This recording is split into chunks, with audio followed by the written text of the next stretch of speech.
We'd love to invite Shamina up here, Shamina Singh. She would not let me read out her full bio because she's so humble and conscious of time. But I do want to say we're so honored to have Shamina as our guest because she truly embodies what private-public partnership is and doing good in everything she does and all that she's done, from the White House to the Congress to Citi to Nike to now leading Mastercard Centre for Inclusive Growth. Do you want to sit? Yeah. Yeah. Well, we're both if sitting or standing. I mean, we might need to. Yeah, we'll do this half sit, half stand. Yeah, exactly. Yeah. But thank you for joining us today. Where to start? I'm going to start with you. Oh, you start with me. Okay. Yeah. Please. So, first of all, let's do a quick recap of what we just heard here today. So, because it's pretty powerful, right? So, you heard the economic growth of Asia, the Asia rising, both from an economic perspective, but also from the social impact perspective. Lovely that Mastercard was there first, or early in that conversation.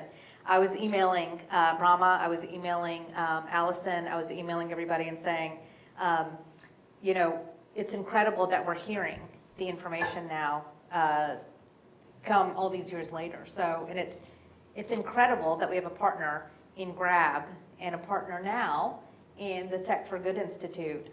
So I think it's pretty, I just think it's really exciting. And it's also an opportunity for our folks, MasterCard folks, to realize that you actually do have a Mastercard Center for Inclusive Growth if you don't. And it's an incredible honor that, you know, that you looked us up and you sort of said, hey, I think we can do this too. So I really want to thank you, Ilaria, for your leadership, and for Tim Murphy, who sits on your advisory board as well, so really making the family come together.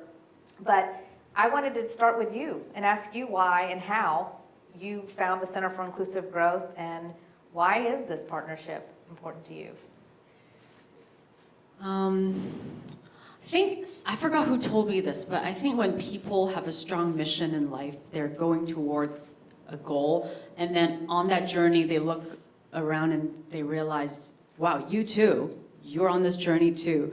That is the beginning of a partnership. And I think that when we first heard about MasterCard and started learning more about what you guys do, honestly from everything, right? From how you establish your center, I never knew that you guys decided to put $500 million from a tax event that you could have used the money for something else. You decided to put this for this cause, to bridge the gap, to serve society, and to make sure your employees are taken care of so they could reach financial freedom earlier. That is something actually pretty unheard of out there, and that reflects just the spirit and what you guys are all about.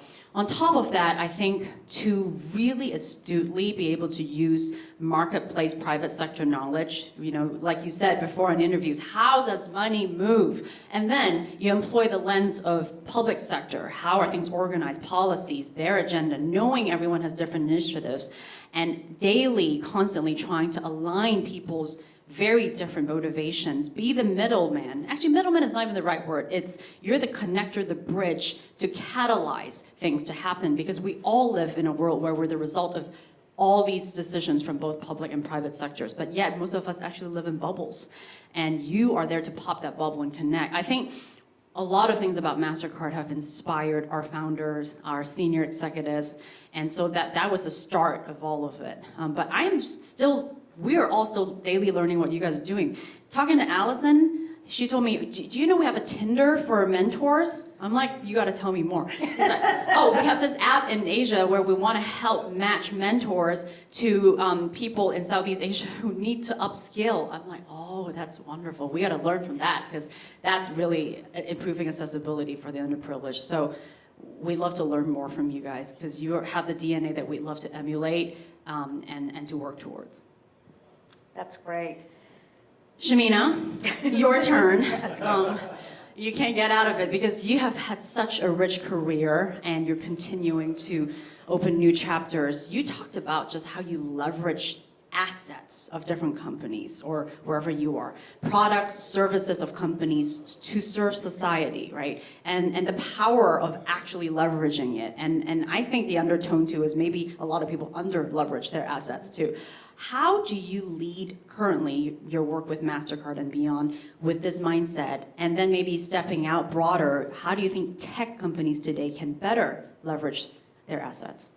So I think early on, we realized that the platform of Mastercard, this whole network of, this whole technology network that enables people who don't know each other to trust each other through commerce is pretty powerful if you sort of take a step and think about that. I think people take for granted that this type of transaction happens every day, billions of times a day. And so I think for me, what's interesting is that when I joined Mastercard about 8 years ago, that was the thing that attracted me here, was that I come out of public sector, I come out of political organizing and things like that, but the notion that you could work at a place that had such expansive reach through technology, through data, being led by people who weren't embarrassed or sort of didn't sideline the good side to sort of say, actually, this is about making sure that we create enough commerce so that we can continue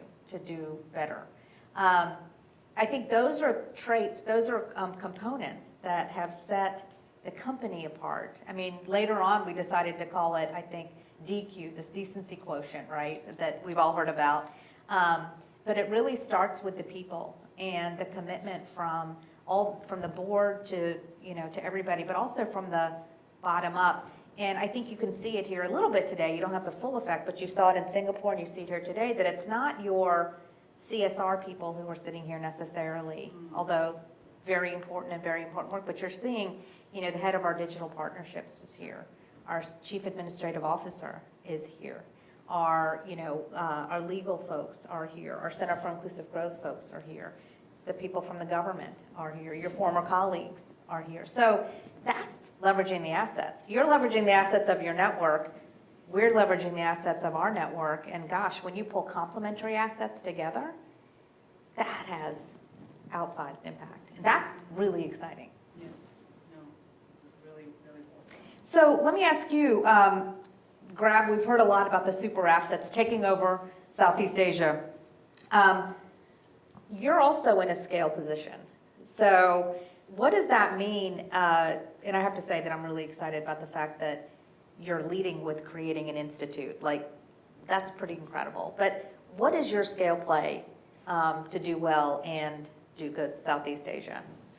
Yeah, and I wish we could say the founders knew all about it at the beginning, but they will be more than happy to say that wasn't the case. So our two founders, Anthony Tan and Huiling Tan, they were classmates at Harvard Business School. They took a class together called What is Life? Business is like at the base of the pyramid. And then Anthony, and they went back and then they realized safety in Malaysia sucks at that time, right? If you're a young woman getting off McKinsey hours at 1 a.m., they basically had this human GPS thing where she just called her mother, gave her every landmark real time and says, if I don't get home by this time, call the cops, because there's such a high crime rate. And that's how when they thought, wow, that was when Uber was in the genesis. They were like, we gotta bring this model, have tracking, eliminate cash, all of that. Now then, that rolls into understanding the needs, because over there, most drivers don't have bank accounts. So a lot of our executives, they had to go and negotiate with every bank and say, can you open bank accounts for the first time for our guys so that they can transact? And then they realized these guys need to be banked because they don't have credit history. And I love that you talk about credit proxies, because that's when they were creative. They're like, okay, they don't have a proxy equivalent to the West, but they can show that they are very good with payments, they earn a good living, it is regular, et cetera, et cetera. Let's loan them money so they can afford a car, because cars are so expensive in Asia. And that then tumbled into what we have today, our fintech products, which has lending, which has payments, which has microinsurance, which has wealth insurance. They're fractionalized deliberately so that people can absorb it piecemeal, because they still have to learn what this is all about. But creating all that actually is the scale that you mentioned that no one envisioned at the beginning, but through addressing pain points, one step, tiny step at a time, And I will say, because our founders trickling down to everybody, they are on the ground all the time. Anthony Tan wakes up on Saturday mornings to go deliver food. And that kind of culture also trickles down, because we all feel like, okay, we're FOMO about not doing what he's doing because he understands what's on the ground. We don't. We need to go to where the people we claim we're trying to serve are, understand their pain points, understand their need. And because we are so lucky that we have this tech platform, that when something works and it truly is solving a pain point, it can expand very quickly.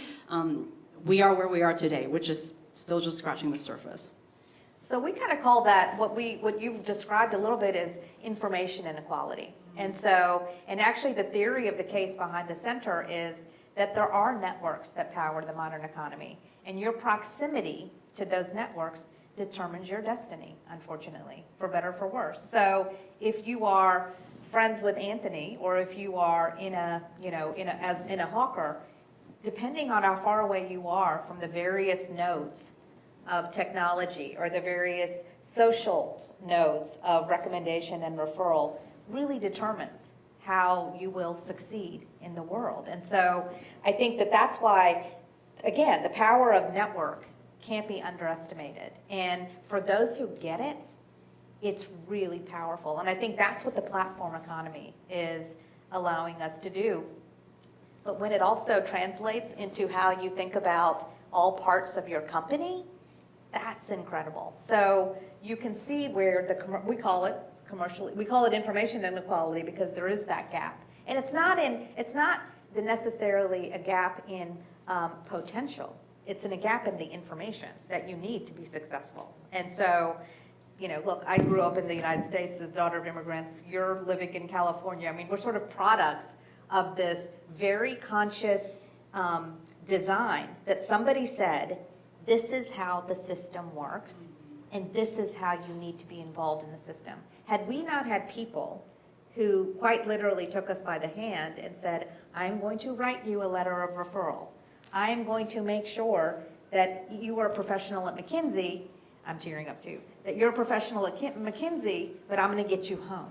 So, I mean, I look at Tim and I sort of say, this is the plight of women in this world, that we literally have to have human GPS to try to get us from point A to point B.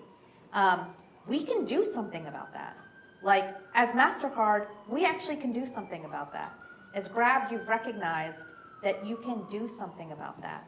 And that's the piece that we call commercially sustainable social impact. And that means that you can actually, the business model depends on social impact, not the other way around. And that's kind of how this company, I think, has succeeded so mightily and so successfully. The one thing I will say to you, Ilaria, as I know we're short on time, is you talked about the Bain report. Get ready to do a lot more reading. When you start an institute, that's also part of the situation, is that we have an obligation and frankly an opportunity to build the evidence base. So I read Jesse McWater's paper on crypto and blockchain.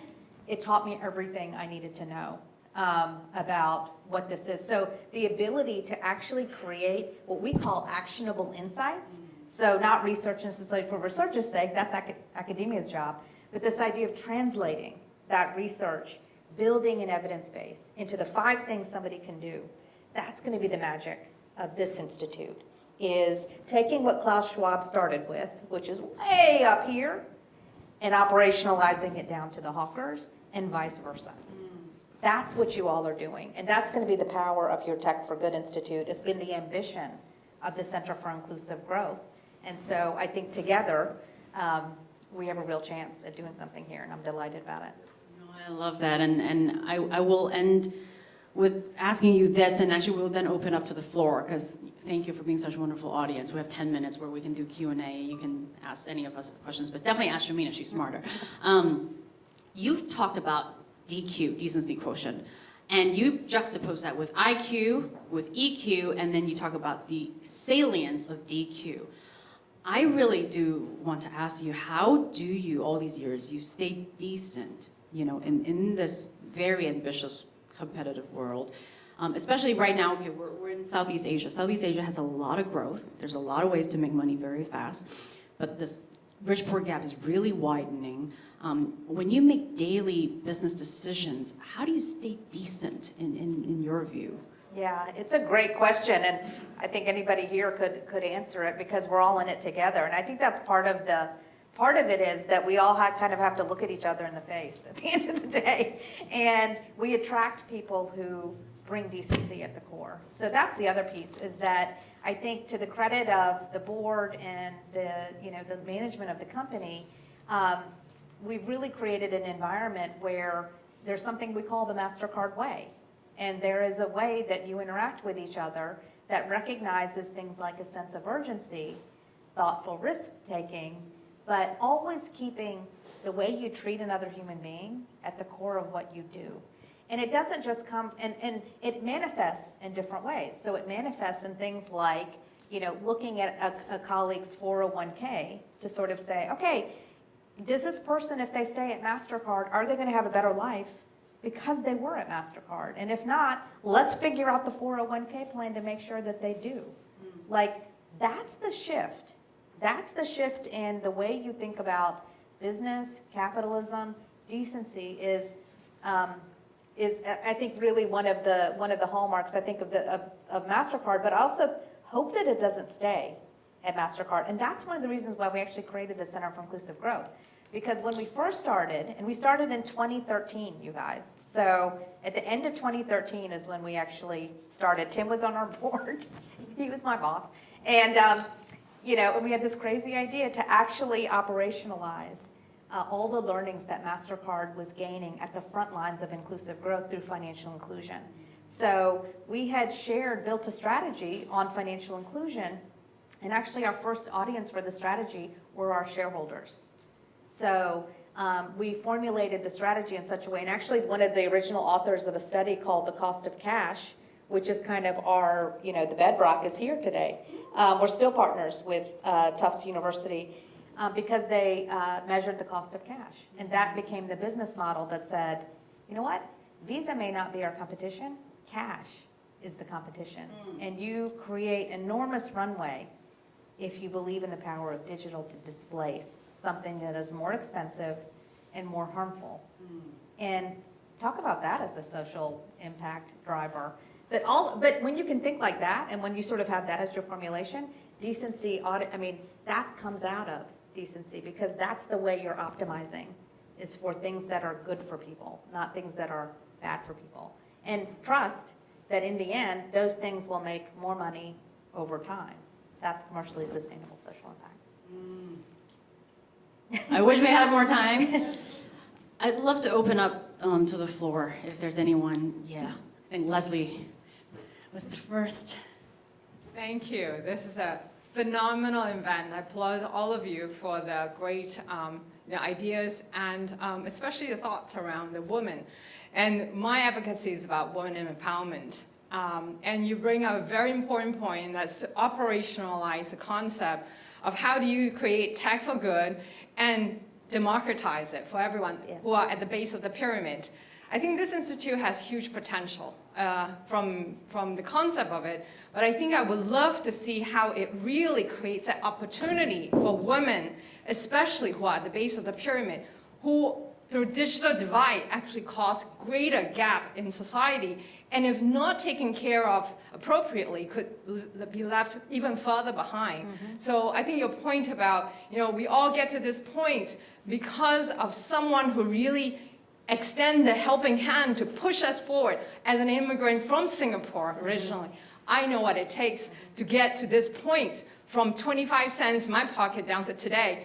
But my point to you is, with this institute, what would you do differently to really boost up the profile of women, especially in Southeast Asia, to have that opportunity in life that they may not otherwise have? Thank you.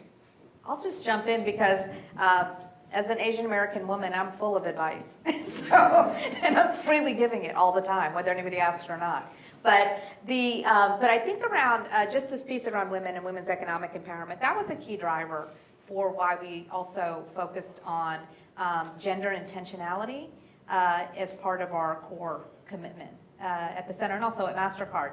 What that looks like may not necessarily be the thing that you would find coming out of a government, right? So we are uniquely positioned in the private sector to be that voice for inclusive growth.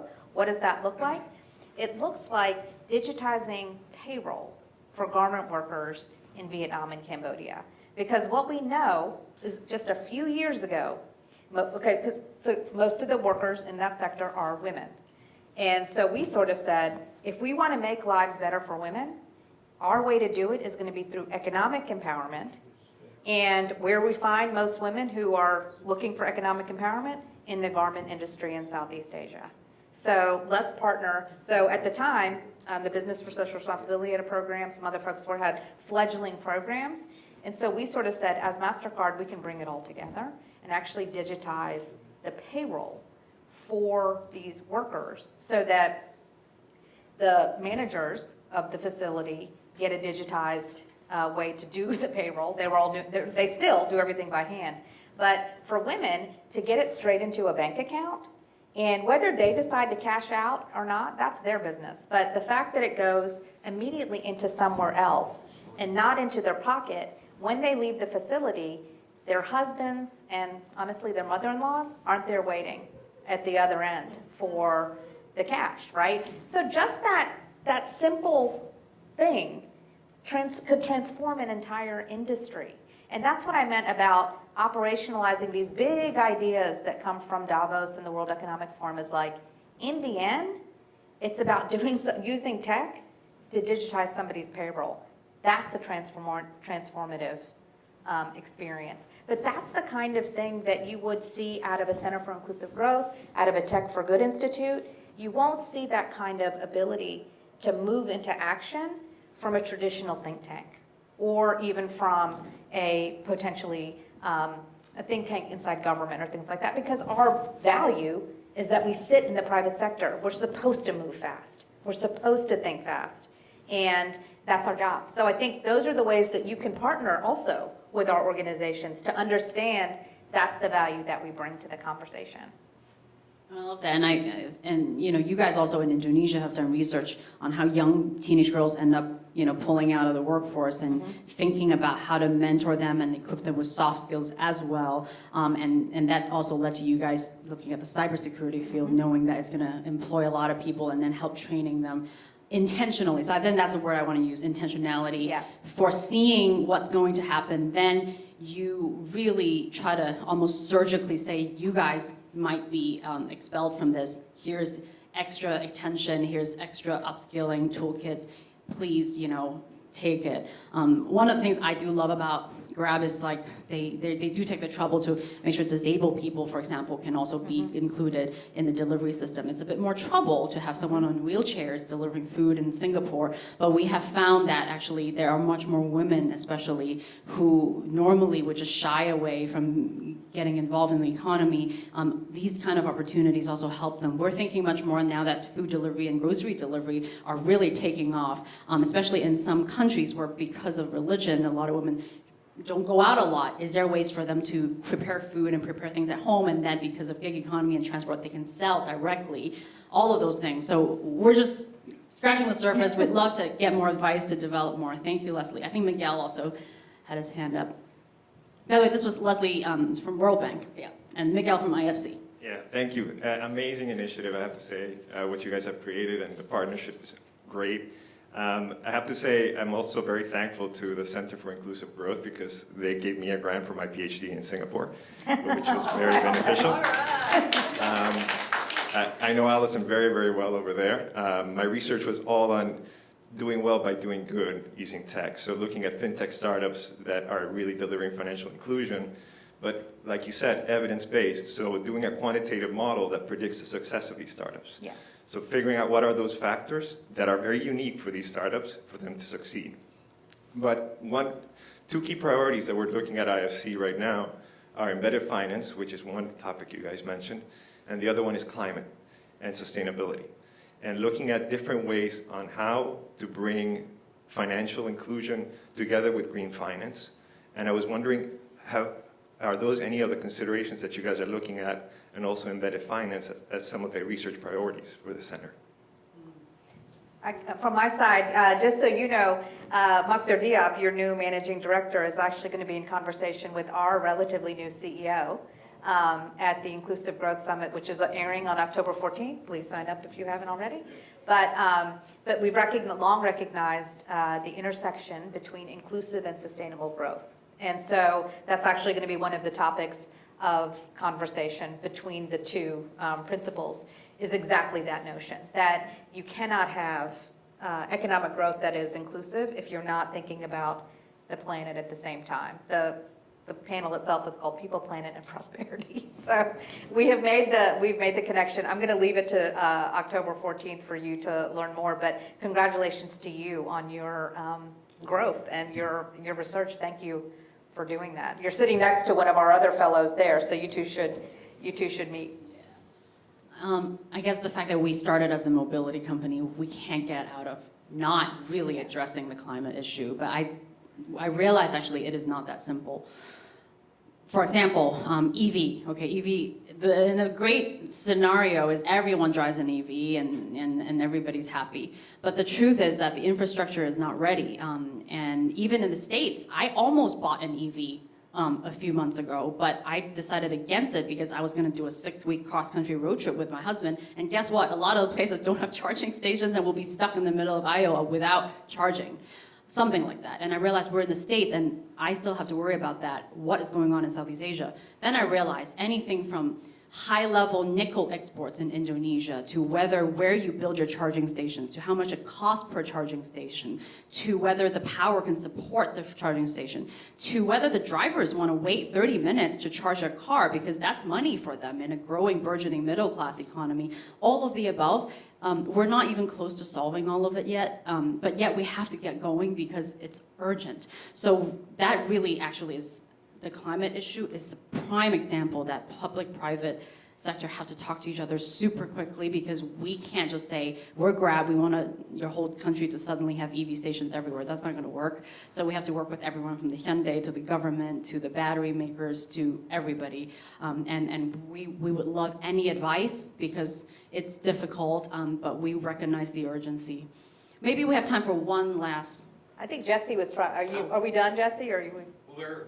We're done. getting close. But we can We're getting close. Well, why don't we just take both questions because I saw both of them, and then we can wrap after the 2 questions. Hi, I'm Gayatri from CGAP. Thank you for having me. My question was for Ilaria. You mentioned that in the early days, the founders realized that they needed to add banking and financial services for your drivers, right? And Grab, being the company of its size, can afford to have its own bank and financial services built in. So my question for the Tech Institute is, what's your plan for scaling that ecosystem of financial services?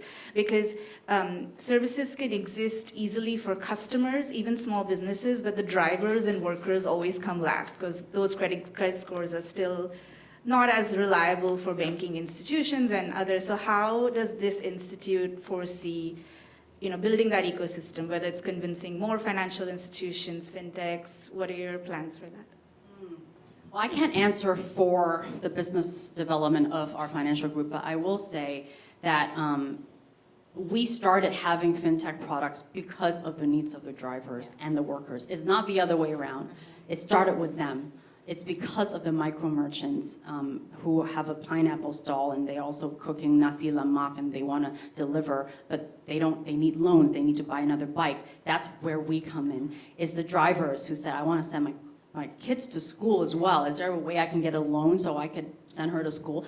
It's responding to that and understanding that in the region there are a lot of predatory loan sharks that do not price products for the good of masses, but just for their own gain. And we want to not do that. We want to make sure we're pricing something fairly that has the sweet spot of intersection between social good and commercial success, and we want to operate within that sweet spot. So that's our DNA, and we partner with everyone. We definitely don't claim we could do financial services on our own, so we do have a lot of regional partners. The digital bank that we're about to build in Singapore with Singtel, definitely a partnership. Every country we go, we partner with the locals. That's our model. So, Ilaria, the topic of the digital economy in Southeast Asia is so vast. Tech for Good Institute is now 12 hours old. I saw the button pushed, which was terrific. Can you just share with us, and this is actually maybe a decent last question, what do you see, what can we expect from the Tech for Good Institute in the next 12, 18, 24 months? In terms of topic selection, areas of focus, areas of investment. We've mentioned environmental sustainability, whole set of policy issues around the gig economy where Shamina Singh has been such a leader for our company. Where do you see it going? What can we expect? I recall last night, I think it was you, who said that there are two really important things, right? Making sure that the gig economy and also the externality part, right? Any, especially negative externality that might affect sustainability, they have to be addressed. And I couldn't agree more, especially because right now everything's accelerated by COVID. Like Ming said, what we thought would equalize the world, opposite. And as we're printing a lot more money around the world, it is the people that we serve in Grab's network, all our gig workers, that will be losing out. And if they don't even know what it means, when someone says quantitative easing to them, when they say hyperinflation to them, then what hope is there? So I would say that there is a big part is to have intentional education, whether it is in digital literacy, but really just in hand-holding them into what is the possibility. I'll give an example.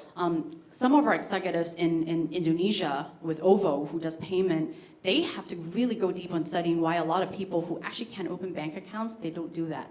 It's not just about the bank turning them away. It's actually they feel very inferior. They feel like they're not educated, they're not the rich echelon. They don't even want to walk into a bank and say, I can't speak English, I want to open a bank account. So a lot of them stay out of the formal economy because of it, and they miss out on actually being able to buy assets and, you know, send their kids to school, etc. So I think for the Institute, we don't have all the answers yet for sure, but I think the next 12 months, 28 months, next 2 years, we will still be living in this COVID world. We'll still be living in this abnormal digital divide world where the haves and haves not is very pronounced. We will really focus on how to bring everyone together to think of creative solutions. Some of it, by the way, not just Grab. Grab wasn't the only tech company that really tried to help. All of the tech companies did.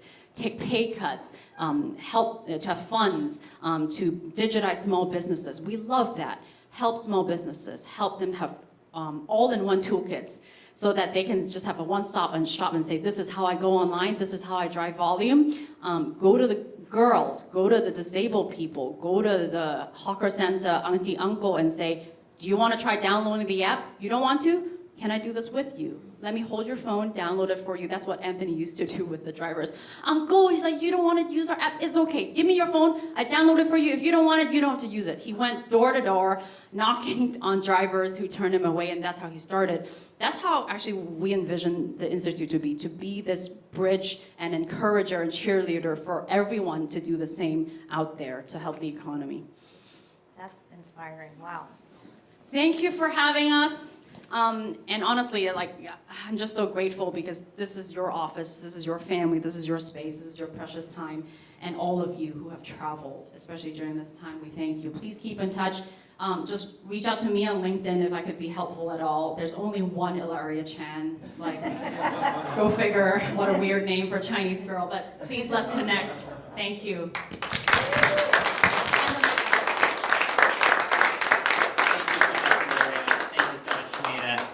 And on behalf of Mastercard, thank you so much, all of you, for coming out to this really important event. We've heard a lot today about the transformative power of technology, the challenge of governing it, and if you want to peek into seeing what might be next in the future of transformative technology, we'd love for you to visit our Mastercard Experience Center. Nicole, at the back there, will be leading a group through that center, and I'm told that she also has some gift bags to thank all of you for coming. So make sure you go over and see her. Have a wonderful afternoon, everyone. And Nicole and Maria and the crew. Yes, thank you so much.